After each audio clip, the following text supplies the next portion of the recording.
Today I'm coming at you guys with another review, and that is Otherworld by Jason Segel and Kirsten Miller. For those of you who do not know, I am participating in the winter biannual bibliothon. Otherworld was one of the group books. I really like this book.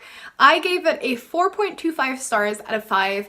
I found the plot to be extremely gripping. I found the writing to be extremely nice and easy to read. And I just found the concept of this book really interesting. As a kind of quick synopsis, this book is about a guy named Simon.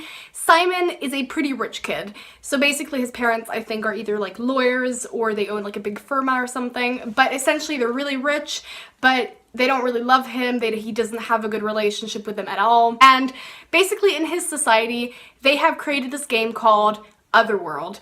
Now, Otherworld used to be like an MMORPG game which used to run online until it got shut down by a specific guy, until it was re-uploaded by this guy called Milo. He is sort of like the boss of a company called The Company. They create like digital technological hardware and things, and they have just released this game called Otherworld for the second time after re-digging it up again. It wasn't the same guy who created Otherworld, it was a different guy. But essentially Otherworld is like a massive multiplayer online game where you basically create a character and you sort of, everything is just so real. Like, it's virtual reality, but like on steroids. I can't really give away too much about the plot generally, just because I feel like there are things that happen quite early on in the book that I don't really want to spoil for anyone, because for me it was like a really big shock. So all I'm gonna say is that Otherworld doesn't seem to be what it is, and Simon basically has to sort of quest through it in order to save someone he really loves. Now, like I said before, I gave this book a 4.25 stars out of 5. I found the writing style to be extremely gripping. It was very simple and it was really easy to read, but I feel like precisely because it was so easy to read, you could really focus on the plot and the sort of premise behind it. Now, personally, as someone who really likes video games, and I play video games quite often, I found it to be an incredibly interesting concept. I found the idea of like an online virtual reality game in a book to be extremely fascinating. There have been some comments online that I've heard where people are saying that it's kind of like Ready Player One. I haven't read Ready Player One yet, and maybe the reason why I just found it so interesting was because it was like the first book that I read that was kind of like about a virtual reality game. I didn't like Simon so much personally. I found that he was kind of annoying, rude. Obviously, I understand his family situation and I understand why he became who he is and why he's sort of acting all weird and kind of crazy sometimes, but I just found him to be quite unlikable. At the beginning, I found him really funny. I was like, oh my gosh, this guy is gonna be like one of the funniest like POVs that I've ever read. But over time, I noticed that his jokes were just always very similar. They were always quite sort of vulgar or rude.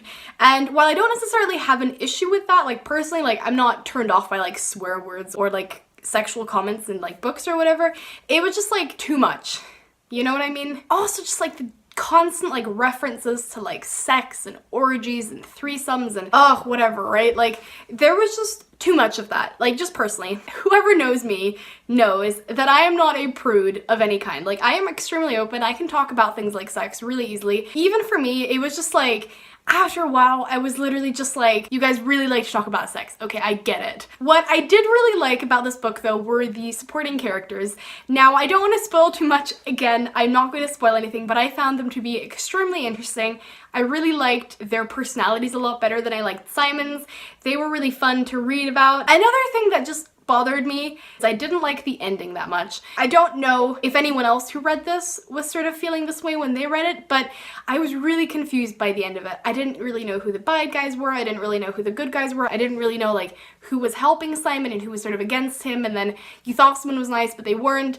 And while usually that kind of plot building is super interesting and you're like, oh my gosh, you're on your toes, you don't know who's good, you don't know who's bad, I feel like just personally in this book, it was just really confusing. I also didn't realize that this was gonna be like a series. I thought this was a standalone book when I first got into it, and so maybe the reason why I didn't like the ending, I was expecting like a nice, neatly wrapped up ending, and it just sort of didn't really grip me. It didn't really make me want to read the second book as much, just because I was expecting it to like end, if that makes sense. Personally, I was expecting them to be more in the other world. I feel like maybe 30% of the book actually takes place like in the real world. And while there were some plot points that I found really interesting, and obviously it's kind of what drives the story onwards at the beginning and what kind of, you know, makes Simon go to the other world, I just personally didn't like those parts of the book as much as I like the parts in the other world. The only kind of like thing that I can compare it to is like in the first Assassin's Creed game, when you're not like, you know, the assassin anymore, but you're Desmond in America in that facility again.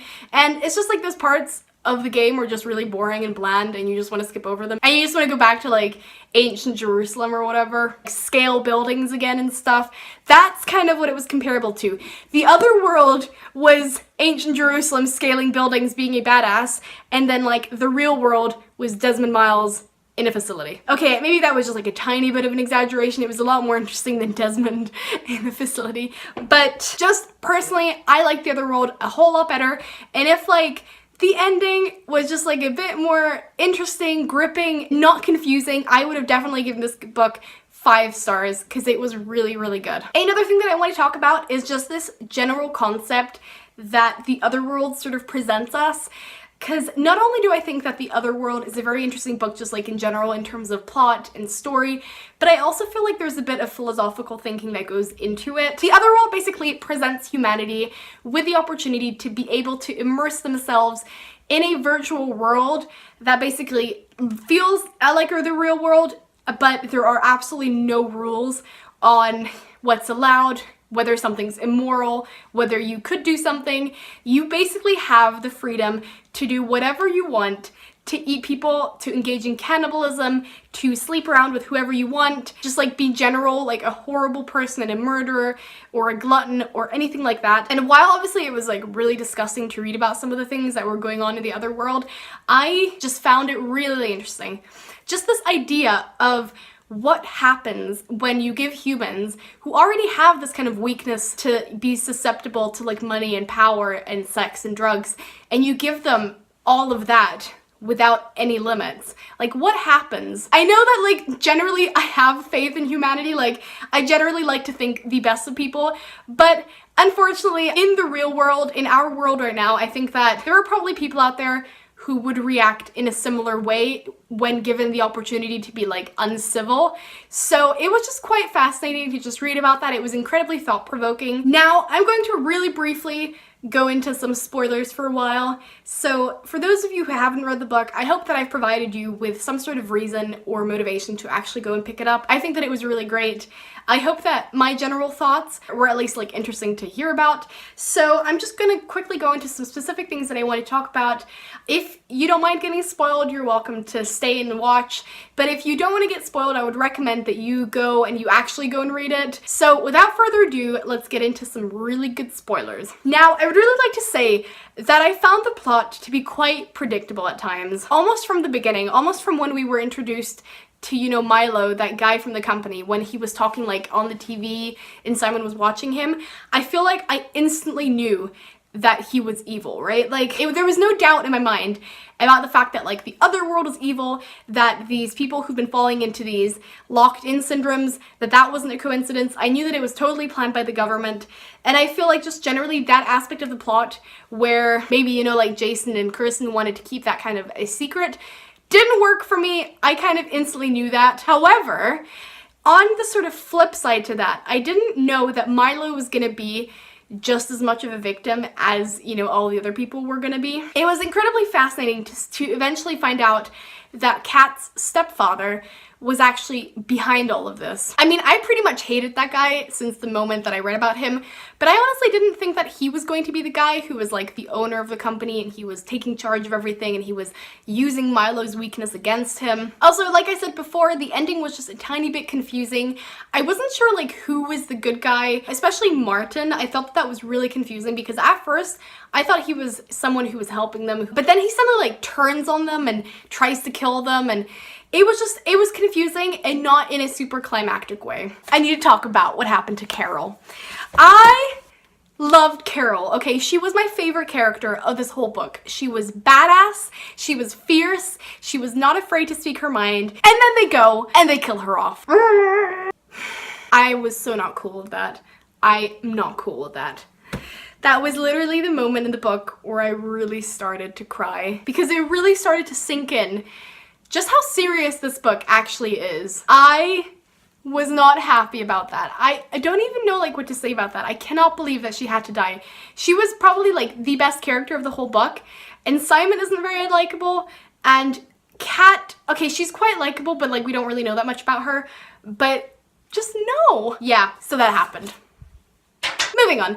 I very much like the romance between Simon and Kat. I found that their background story about their childhood and them growing up and her sort of being his anchor and his rock and like helping him out was really sweet. Personally, because I feel like Simon isn't a very likable character, I can't ship them that much just because I don't like him that much, but I think that hopefully in the second book that's going to be coming out this fall, there might be some sort of redeemable thing about him.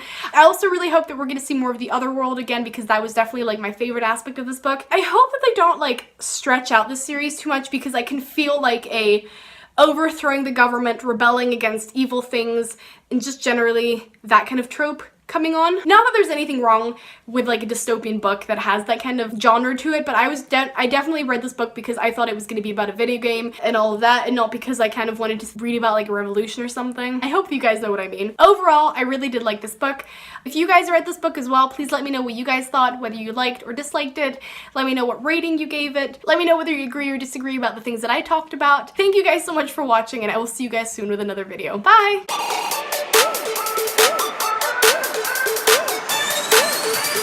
You're too slow!